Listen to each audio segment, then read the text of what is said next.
मुंशी प्रेमचंद जी की कहानी त्रिया चरित्र में आपका स्वागत है।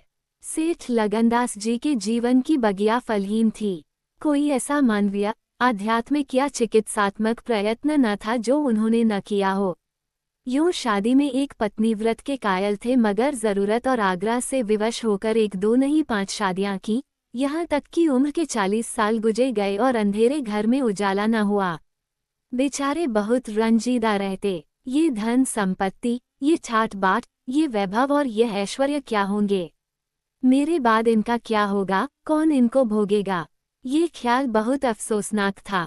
आखिर यह सलाह हुई कि किसी लड़के को गोद लेना चाहिए, मगर यह मसला पारिवारिक झगड़ों के कारण सालों तक स्थगित रहा। जब सेठ जी ने देखा कि बीवियों में अब तक बदस्तूर कशमकश हो रही है, तो उन्होंने नैतिक साहस से काम लिया और एक होनहार अनाथ लड़के को गोद ले लिया। उसका नाम रखा गया मगनदास। उसकी उम्र 5-6 साल से ज्यादा न थी। बला का जहीन और तमीजदार। मगर औरतें सब कुछ कर सकती हैं, दूसरे के बच्चे को अपना नहीं समझ सकती। यहाँ तो 5 औरतों का साझा था। अगर एक उसे प्यार करती तो बाकी 4 औरतों का फर्ज था कि उससे नफरत करें। हाँ, सेठ जी उसके साथ बिल्कुल अपने लड़के की सी मोहब्बत करते थे। पढ़ाने को मास्टर रखे, सवारी के लिए घोड़े, राइसी ख्याल के आदमी थे। राग रंग का सामान भी मुहैया था। गाना सीखने का लड़के ने शौक किया तो उसका भी इंतजाम हो गया। गरज जब मगनदास जवानी पर पहुंचा तो रईसाना दिलचस्पियों में उसे कमाल हासिल था। उसका गाना सुनकर उस्ताद लोग कानों पर हाथ रखते। शाहसवार ऐसा कि दौड़ते हुए घोड़े पर सवार हो जाता। डील डॉल शक्ल सूरत में उसका सा अलबेला जवान दिल्ली में कम होगा। शादी का मसला पेश हुआ। नागपुर के करोड़पति सेठ मक्खनलाल बहुत लहराए हुए थे। उनकी लड़की से शादी हो गई। धूमधाम का जिक्र किया जाए तो किस्सा वियोग की रात से भी लंबा हो जाए। मक्खनलाल का उसी शादी में दिवाला निकल गया। इस वक्त मगनदास से ज्यादा ईर्ष्या के योग्य आदमी और कौन होगा? उसकी जिंदगी की बहार उमंगों पर भी और मुरादों के फूल अपनी शबनमी ताजगी में खिल खिलकर हुस्न और ताजगी का समा दिखा रहे थे। मगर तकदीर की देवी कुछ और ही सामान कर रही थी। वह सैर सपाटे के इरादे से जापान गया हुआ था कि दिल्ली से खबर आई कि ईश्वर ने तुम्हें एक भाई दिया है। मुझे इतनी खुशी है कि ज्यादा अरसे तक जिंदा न रह सकूं। तुम बहुत जल्द लौट आओ। मगनदास के हाथ से तार का कागज छूट गया और सर में ऐसा चक्कर आया कि जैसे किसी ऊंचाई से गिर पड़ा है। मगनदास का किताबी ज्ञान बहुत कम था, मगर स्वभाव की सज्जनता से वो खाली हाथ न था। हाथों की उदारता ने, जो समृद्धि का वरदान है, हृदय को भी उदार बना दिया था। उसे घटनाओं की इस कायापलट से दुख तो जरूर हुआ, आखिर इंसान ही था, मगर उसने धीरज से काम लिया और एक आशा और भय की मिली जुली हालत में देश को रवाना हुआ। रात का वक्त था। जब अपने दरवाजे पर पहुंचा तो नाच गाने की महफिल सजी देखी। उसके कदम आगे न बढ़े। वो लौट पड़ा और एक दुकान के चबूतरे पर बैठकर सोचने लगा कि अब क्या करना चाहिए। इतना तो उसे यकीन था कि सेठ जी उसके साथ भी भलमनसी और मोहब्बत से पेश आएंगे, बल्कि शायद अब और भी कृपा करने लगें। सेठानियाँ भी अब उसके साथ गैरों का सा बर्ताव न करेगी। मुमकिन है मझली बहू जो इस बच्चे की खुशनसीब माँ थी, उससे दूर दूर रहे, मगर बाकी चारों सेठानियों की तरफ से सेवा सत्कार में कोई शक नहीं था। उनकी डाह से वह फायदा उठा सकता था। उसके स्वाभिमान ने ये गवारा न किया कि जिस घर में मालिक की हैसियत से रहता था उसी घर में अब एक आश्रित की हैसियत से जिंदगी बसर करे। उसने फैसला कर लिया कि सब यहाँ रहना न मुनासिब है, न मसलहत। मगर जाऊं कहाँ? न कोई ऐसा फन सीखा, न कोई ऐसा इल्म हासिल किया जिससे रोजी कमाने की सूरत पैदा होती। रायसाना दिलचस्पियां उसी वक्त तक कद्र की निगाह से देखी जाती हैं जब तक कि वे रईसों के आभूषण रहें। जीविका बनकर वे सम्मान के पद से गिर जाती है। अपनी रोजी हासिल करना तो उसके लिए कोई ऐसा मुश्किल काम न था।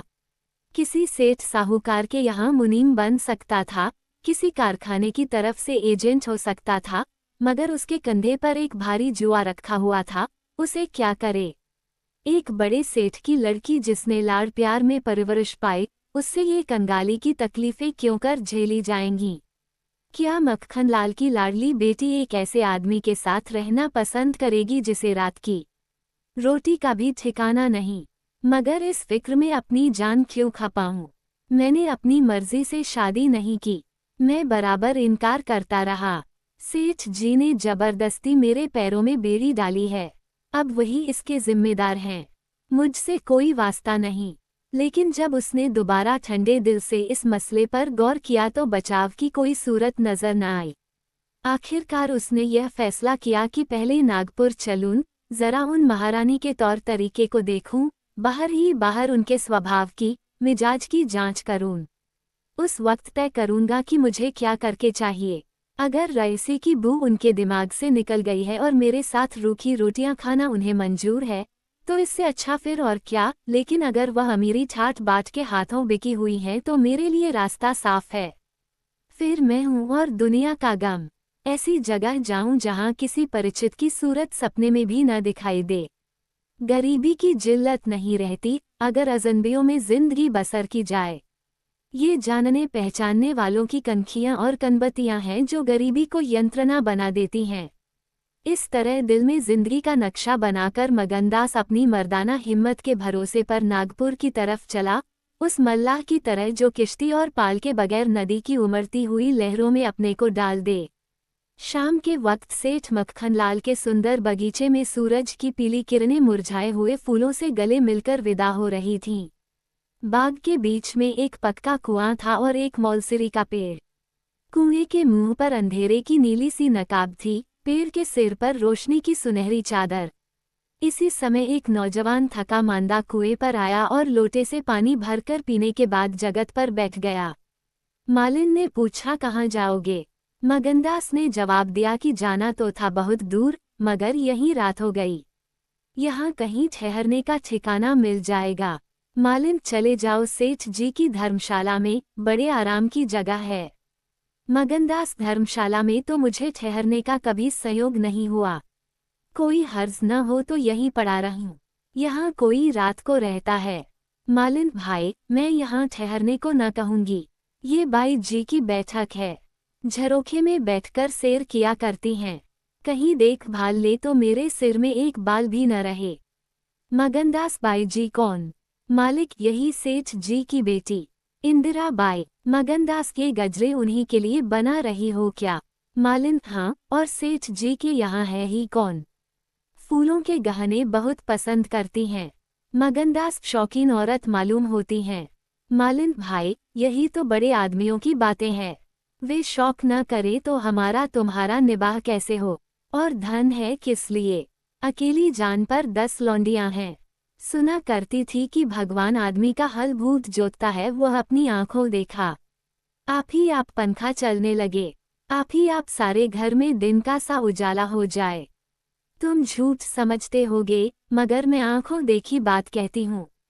उस गर्व की चेतना के साथ जो किसी नादान आदमी के सामने अपनी जानकारी के बयान करने में होता है, बूढ़ी मालिन अपनी सर्वज्ञता का प्रदर्शन करने लगी।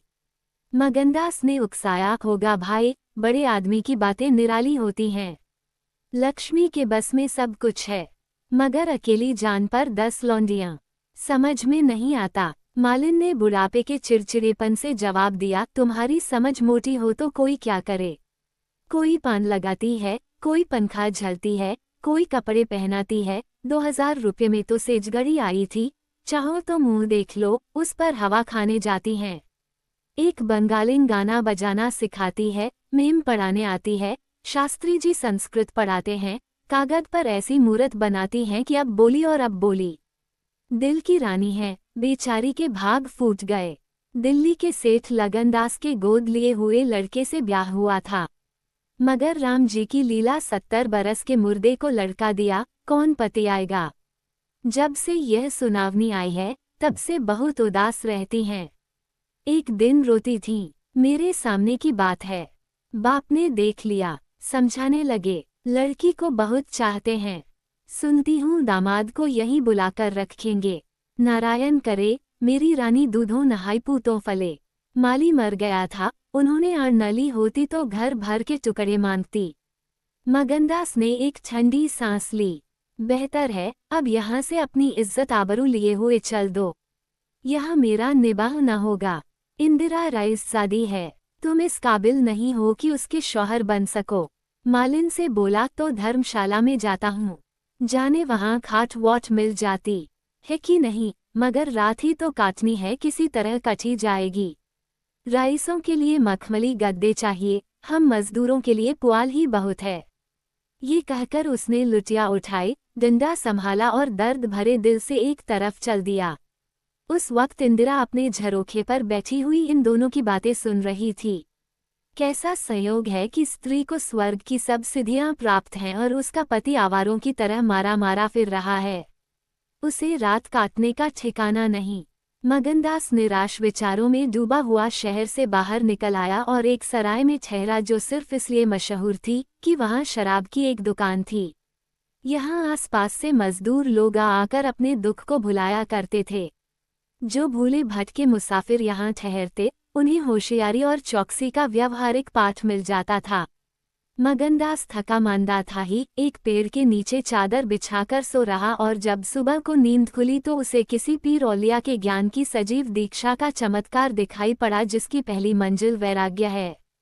उसकी छोटी सी पोटली, जिसमें एक कपड़े और थोड़ा सा रास्ते का खाना और लुटिया डोर बंधी हुई थी, गायब हो गई।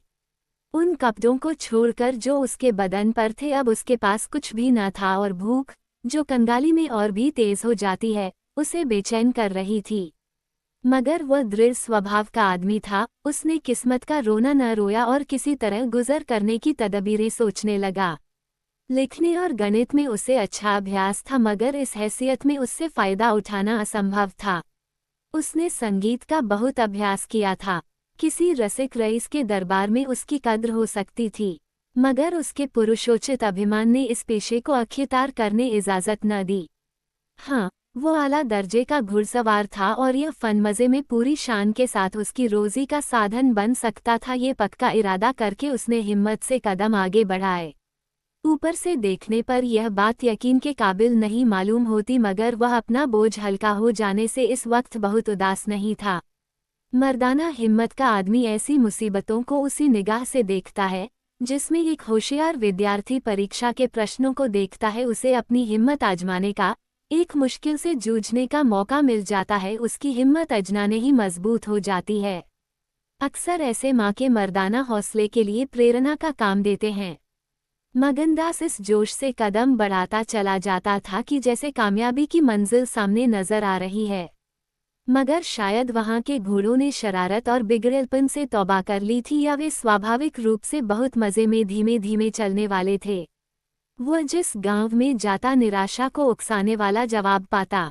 आखिरकार शाम के वक्त जब सूरज अपनी आखिरी मंजिल पर जा पहुंचा था, उसकी कठिन मंजिल तमाम हुई।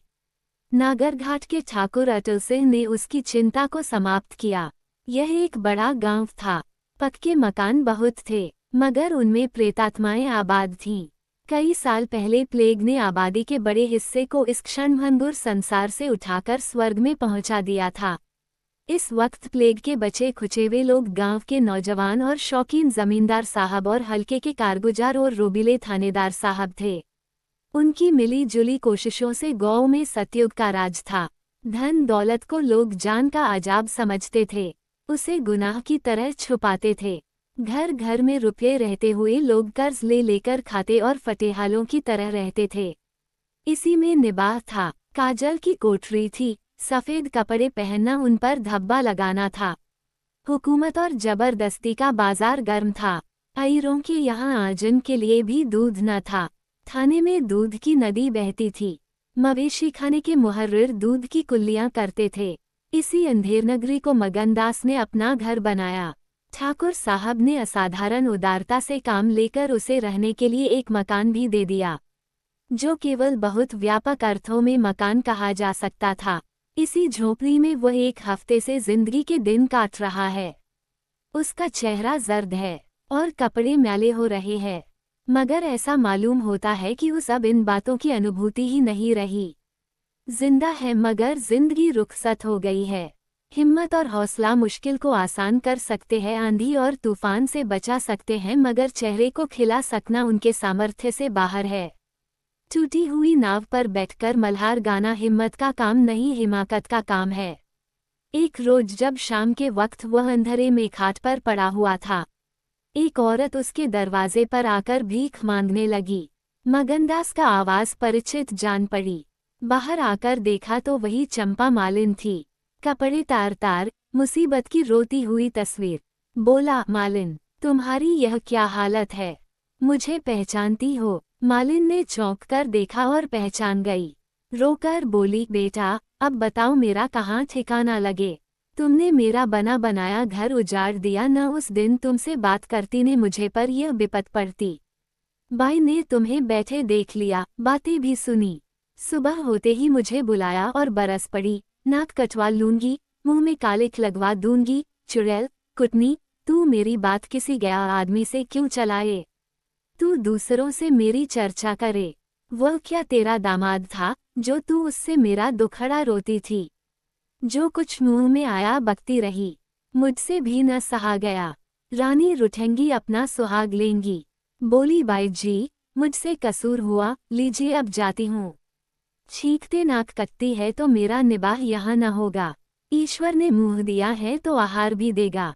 4 घर से मांगूंगी तो पेट को हो जाएगा। उस छोकरी ने मुझे खड़े खड़े निकलवा दिया। बताओ, मैंने तुमसे उसकी कौन सी शिकायत की थी? उसकी क्या चर्चा की थी? मैं तो उसका बखान कर रही थी, मगर बड़े आदमियों का गुस्सा भी बड़ा होता है। अब बताओ, मैं किसकी होकर रहूं? 8 दिन इसी तरह टुकड़े मांगते हो गए हैं। एक भतीजी उन्हीं के यहाँ लौंडियों में नौकर थी, उसी दिन उसे भी निकाल दिया। तुम्हारी बदौलत जो कभी ना किया था वह करना पड़ा। तुम्हें कहाँ का दोष लगाऊं? किस्मत में जो कुछ लिखा था देखना पड़ा। मगनदास सन्नाटे में आ गया। आह, मिजाज का ये हाल है, ये घमंड, ये शान। मालिन का इत्मीनान दिलाया, उसके पास अगर दौलत होती तो उसे मालामाल कर देता। सेठ मक्खन लाल की बेटी को भी मालूम हो जाता कि रोजी की कुंजी उसी के हाथ में नहीं है। बोला, तुम फिक्र ना करो, मेरे घर में आराम से रहो, अकेले मेरा जी भी नहीं लगता। सच कहो तो मुझे तुम्हारी तरह एक औरत की तलाशा थी, अच्छा हुआ तुम आ गईं। मालिन ने आंचल फैलाकर असीम आशीर्वाद दिया, बेटा तुम जुग जुग जियो, बड़ी उम्र हो, यहाँ कोई घर मिले तो मुझे दिलवा दो।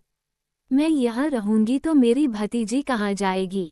वह बेचारी शहर में किसके आश्रय रहेगी? मगनलाल के खून में जोश आया, उसके स्वाभिमान को चोट लगी।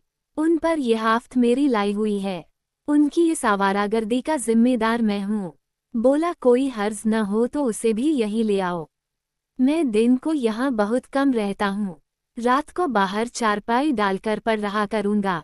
मेरी वजह से तुम लोगों को कोई तकलीफ न होगी। यहाँ दूसरा मकान मिलना मुश्किल है, यही झोपड़ा बड़ी मुश्किलों से मिला है। यह अंधेर नगरी है, जब तुम्हारा सुबीता कहीं लग जाए तो चली जाना। मगनदास को क्या मालूम था कि हज़रते इश्क उसकी जबान पर बैठे हुए उससे यह बात कहला रहे हैं। क्या ये ठीक है कि इश्क पहले माशूक के दिल में पैदा होता है? नागपुर इस गांव से 20 मील की दूरी पर था। चंपा उसी दिन चली गई और तीसरे दिन रंभा के साथ लौट आई। यह उसकी भतीजी का नाम था। उस काने से झोंपे में जान सी पड़ गई। मगनदास के दिमाग में मालिन की लड़की की जो तस्वीर थी उसका रंभा से कोई मेल न था। वह सौंदर्य नाम की चीज का अनुभवी जौहरी था, मगर ऐसी सूरत जिस पर जवानी की ऐसी मस्ती और दिल का चैन छीन लेने वाला ऐसा आकर्षण हो उसने पहले कभी नहीं देखा था। उसकी जवानी का चांद अपनी सुनहरी और गंभीर शान के साथ चमक रहा था। सुबह का वक्त था। मगनदास दरवाजे पर पड़ा ठंडी ठंडी हवा का मजा उठा रहा था। रंभा सिर पर घड़ा रखे पानी भरने को निकली। मगनदास ने उसे देखा और एक लंबी सांस खींचकर उठ बैठा। चेहरा मोहरा, बहुत ही मोहक, ताजे फूल की तरह खिला हुआ चेहरा, आंखों में गंभीर सरलता। मगनदास को उसने भी देखा। चेहरे पर लाज की लाली दौड़ गई। प्रेम ने पहला वार किया। मगनदास सोचने लगा, क्या तकदीर यहाँ कोई और गुल खिलाने वाली है? क्या दिल मुझे यहाँ भी चैन न लेने देगा? रंभा, तू यहाँ नाहक आई, नाहक एक गरीब का खून तेरे सर पर होगा। मैं तो अब तेरे हाथों बिक चुका, मगर क्या तू भी मेरी हो सकती है? लेकिन नहीं, इतनी जल्दबाजी ठीक नहीं। दिल का सौदा सोच समझकर करना चाहिए। तुमको अभी जब्त करना होगा। रंभा सुंदरी है मगर झूठे मोती की आब और ताब उसे सच्चा नहीं बना सकती। तुम्हें क्या खबर कि उस भोली लड़की के कान प्रेम के शब्द से परिचित नहीं हो चुके हैं। कौन कह सकता है कि उसके सौंदर्य की वाटिका पर किसी फूल चुनने वाले के हाथ नहीं पड़ चुके हैं। अगर कुछ दिनों की दिलबस्तगी के लिए कुछ चाहिए तो तुम आज़ाद हो, मगर यह नाजुक मामला है, जरा संभल के कदम रखना।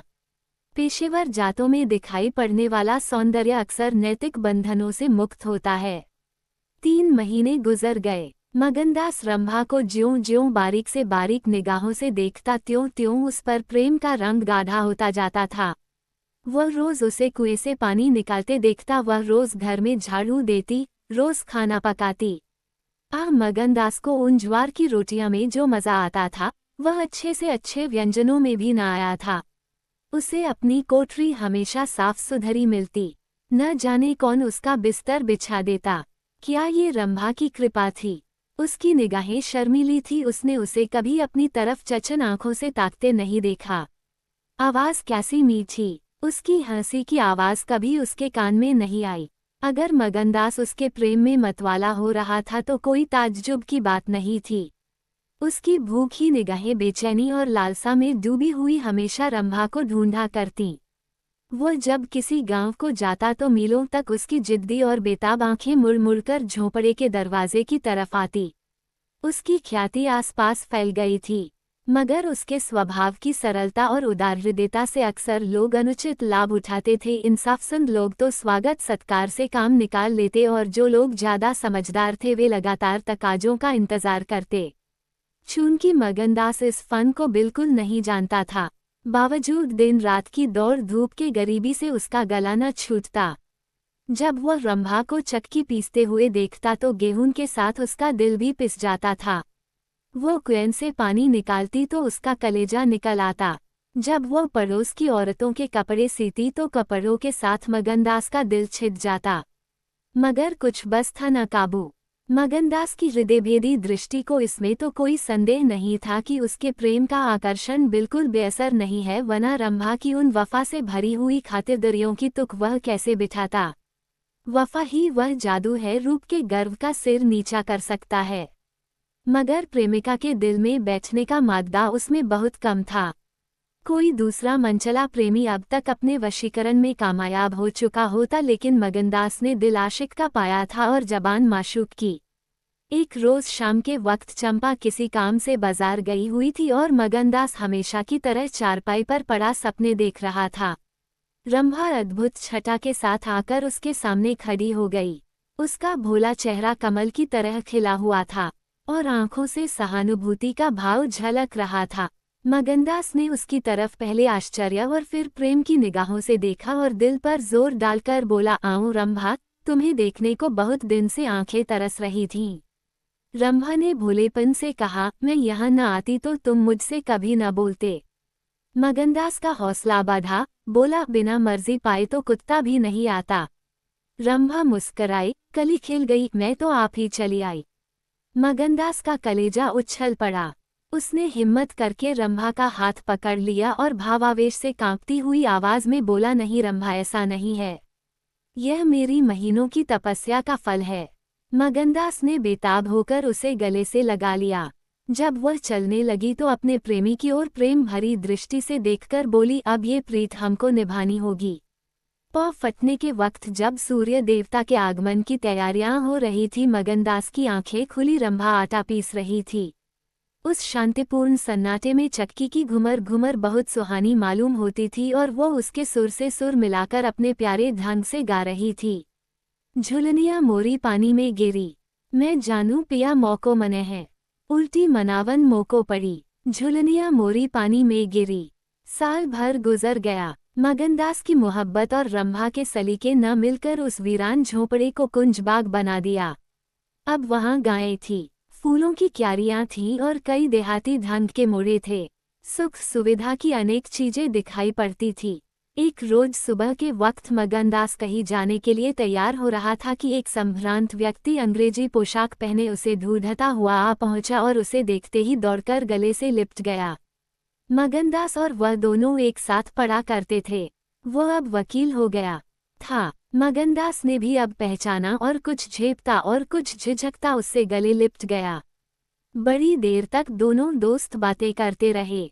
बातें क्या थी, घटनाओं और संयोगों की एक लंबी कहानी थी। कई महीने हुए सेठ लगन का छोटा बच्चा चेचक की नजर हो गया। सेठ जी ने दुख का मारे आत्महत्या कर ली और अब मगनदास सारी जायदाद, कोठी, इलाके और मकानों का एक छत्र स्वामी था। सेठानियों में आपसी झगड़े हो रहे थे। कर्मचारियों ने गबन को अपना ढंग बना रखा था। बड़ी सेठानी उसे बुलाने के लिए खुद आने को तैयार थी, मगर वकील साहब ने उन्हें रोका था। तब मगनदास ने मुस्कुराकर पूछा, तुम्हें क्यों कर मालूम हुआ कि मैं यहाँ हूँ? तो वकील साहब ने फरमाया, महीने भर से तुम्हारी टोह में हूँ। सेठ मक्खनलाल ने अता पता बतलाया। तुम दिल्ली पहुँचे और मैंने अपना महीने भर का बिल पेश किया। रंभा अधीर हो रही थी कि यह कौन है और इनमें क्या बातें हो रही है। 10 बजते बजते वकील साहब मगनदास से 1 हफ्ते के अंदर आने का वादा लेकर विदा हुए। उसी वक्त रंभा आ पहुंची और पूछने लगी, ये कौन थे? इनका तुमसे क्या काम था? मगनदास ने जवाब दिया, यमराज का दूत। रंभा, क्या असगुन बकते हो? मगन, नहीं नहीं रंभा, यह असगुन नहीं है, ये सचमुच मेरी मौत का दूत था। मेरी खुशियों के बाग को रौंदने वाला, मेरी हरी भरी खेती को उजाड़ने वाला। रंभा, मैंने तुम्हारे साथ दगा की है, मैंने तुम्हें अपने फरेब के जाल में फंसाया है, मुझे माफ करो। मोहब्बत ने मुझसे ये सब करवाया। मैं मगन सेठ ठाकुर नहीं हूँ। मैं सेठ लगनदास का बेटा और सेठ मक्खनलाल का दामाद हूँ। मगनदास को डर था कि रंभा ये सुनते ही चौंक पड़ेगी और शायद उसे जालिम, दगाबाज कहने लगे, मगर उसका ख्याल गलत निकला। रंभा ने आंखों में आंसू भरकर सिर्फ इतना कहा, तो क्या तुम मुझे छोड़कर चले जाओगे? मगनदास ने उसे गले लगाकर कहा, हाँ। रंभा, क्यों? मगन, इसलिए कि इंदिरा बहुत होशियार, सुंदर और धनी है। रंभा, मैं तुम्हें न छोड़ूंगी। कभी इंदिरा की लौड़ी थी, अब उनकी सौत बनूंगी। तुम जितनी मेरी मोहब्बत करोगे, उतनी इंदिरा की तो न करोगे, क्यों? मगनदास इस भोलेपन पर मतवाला हो गया। मुस्करा कर बोला, अब इंदिरा तुम्हारी लौड़ी बनेगी, मगर सुनता हूँ वह बहुत सुंदर है। कहीं मैं उसकी सूरत पर लुभा न जाऊं। मर्दों का हाल तुम नहीं जानती, मुझे अपने ही से डर लगता है। रंभा ने विश्वास भरी आंखों से देखकर कहा, क्या तुम भी ऐसा करोगे? जो जी में आए करना, मैं तुम्हें न छोड़ूंगी। इंदिरा रानी बने, मैं लौड़ी हूंगी, क्या इतने पर भी मुझे छोड़ दोगे? मगनदास की आंखें डबडबा गईं, बोला, प्यारी, मैंने फैसला कर लिया है कि दिल्ली न जाऊंगा। ये तो मैं कह ही न पाया कि सेठ जी का स्वर्गवास हो गया। बच्चा उनसे पहले ही चल बसा था। अफसोस सेठ जी के आखिरी दर्शन भी न कर सका। अपना बाप भी इतनी मोहब्बत नहीं कर सकता। उन्होंने मुझे अपना वारिस बनाया है। वकील साहब कहते थे कि सेठानियों में अनबन है, नौकर चाकर लूटमार मचा रहे हैं। वहाँ का ये हाल है और मेरा दिल वहाँ जाने पर राजी नहीं होता। दिल तो यहाँ है, वहाँ कौन जाए? रंभा जरा देर तक सोचती रही, फिर बोली, तो मैं तुम्हें छोड़ दूंगी। इतने दिन तुम्हारे साथ रही, जिंदगी का सुख लूटा, अब जब तक जीऊंगी इस सुख का ध्यान करती रहूंगी। मगर तुम मुझे भूल तो न जाओगे? साल में एक बार देख लिया करना, इसी झोपड़े में आकर। मगनदास ने बहुत रोका मगर आंसू न रुक सके। बोली, रंभा, बातें न करो, कलेजा बैठा जाता है। मैं तुम्हें छोड़ नहीं सकता, इसलिए नहीं कि तुम्हारे ऊपर कोई एहसान है। तुम्हारी खातिर नहीं, अपनी खातिर। वह शांति, वह प्रेम, वह आनंद जो मुझे यहाँ मिलता है और कहीं नहीं मिल सकता। खुशी के साथ जिंदगी बसर हो, यही मनुष्य के जीवन का लक्ष्य है। मुझे ईश्वर ने ये खुशी यहाँ दे रखी है, तो मैं उसे क्यों छोड़ूं? धन दौलत को मेरा सलाम है, मुझे उसकी हवस नहीं है। रंभा फिर गंभीर स्वर में बोली, मैं तुम्हारे पांव की बेड़ी न बनूंगी। चाहे तुम अभी मुझे न छोड़ो, लेकिन थोड़े दिनों में तुम्हारी यह मोहब्बत न रहेगी। मगनदास को कोड़ा लगा, जोश से बोला, तुम्हारे सिवा इस दिल में अब कोई और जगह नहीं पा सकता। रात ज्यादा हो गई थी, अष्टमी का चांद सोने जा चुका था। दोपहर के कमल की तरह साफ आसमान में सितारे खिले हुए थे। किसी खेत के रखवाले की बांसुरी की आवाज, जिसे दूरी ने तासीर, सन्नाटे न सुरीलापन और अंधेरे ने आत्मिकता का आकर्षण दे दिया था, कानों में आ जा रही थी कि जैसे कोई पवित्र आत्मा नदी के किनारे बैठी हुई पानी की लहरों से या दूसरे किनारे के खामोश और अपनी तरफ खींचने वाले पेड़ों से अपनी जिंदगी की गम की कहानी सुना रही है। मगनदास सो गया मगर रंभा की आंखों में नींद न आई। सुबह हुई तो मगनदास उठा और रंभा को पुकारने लगा, मगर रंभा रात ही को अपनी चाची के साथ वहां से कहीं चली गई थी। मगनदास को उस मकान के दरो दीवार पर एक मनहूसियत सी छाई हुई मालूम हुई कि जैसे घर की जान निकल गई हो। वह घबराकर उस कोठरी में गया जहां रंभा रोज चक्की पीसती थी, मगर अफसोस आज चक्की एकदम निश्चल थी।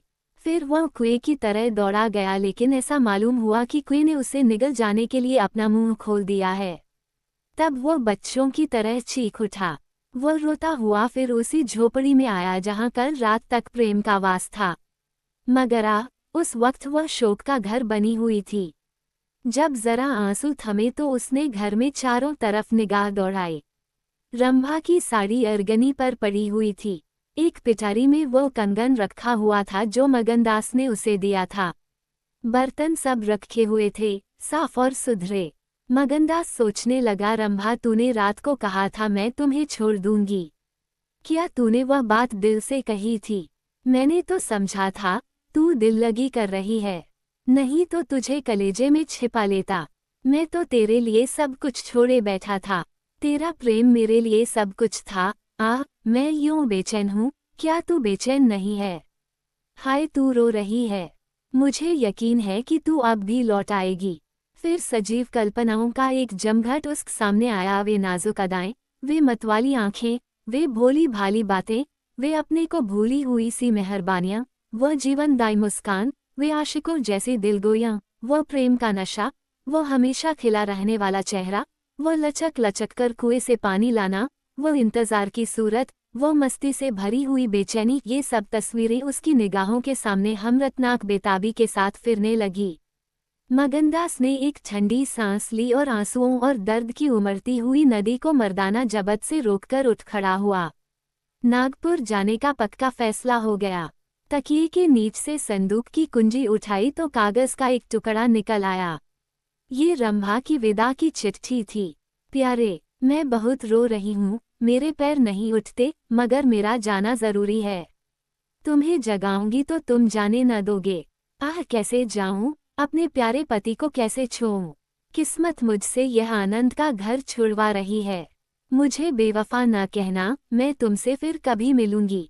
मैं जानती हूँ कि तुमने मेरे लिए ये सब कुछ त्याग दिया है, मगर तुम्हारे लिए जिंदगी में बहुत कुछ उम्मीदें हैं।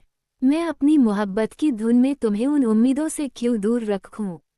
अब तुमसे जुदा होती हूँ, मेरी सुध मत भूलना, मैं तुम्हें हमेशा याद रखूंगी। यह आनंद के दिन कभी न भूलेंगे। क्या तुम मुझे भूल सकोगे?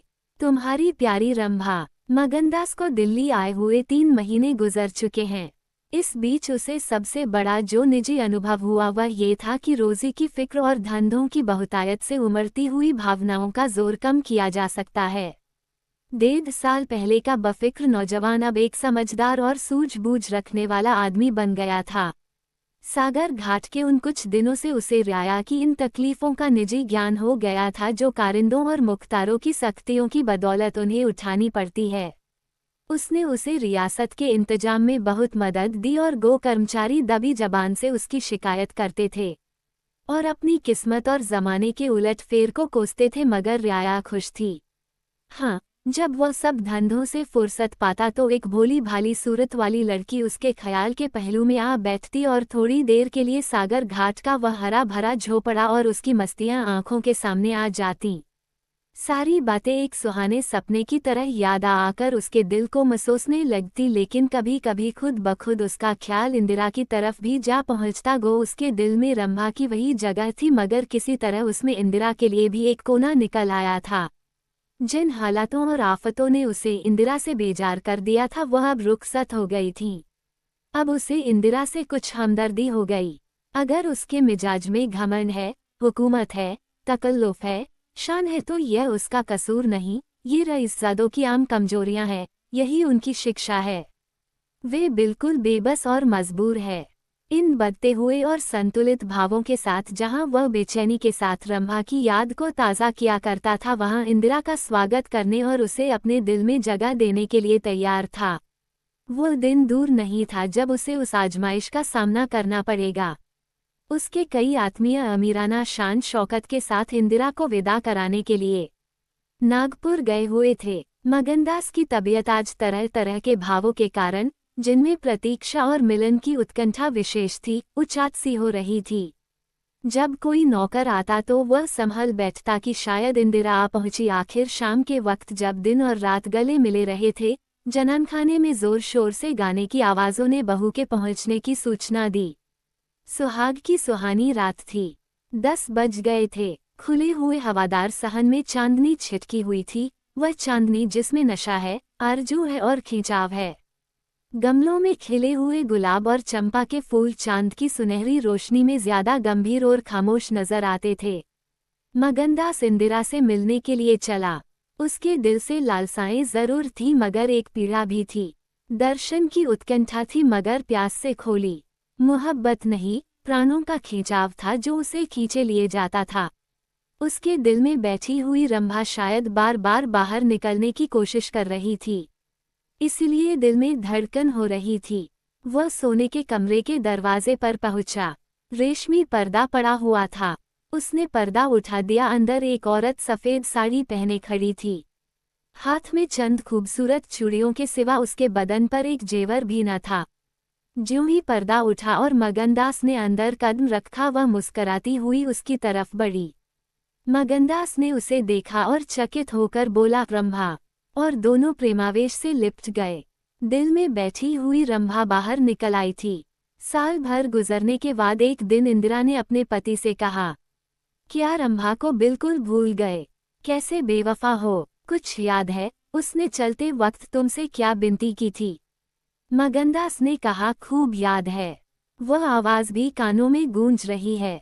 मैं रंभा को भोली भाली लड़की समझता था, यह नहीं जानता था कि यह त्रिया चरित्र का जादू है।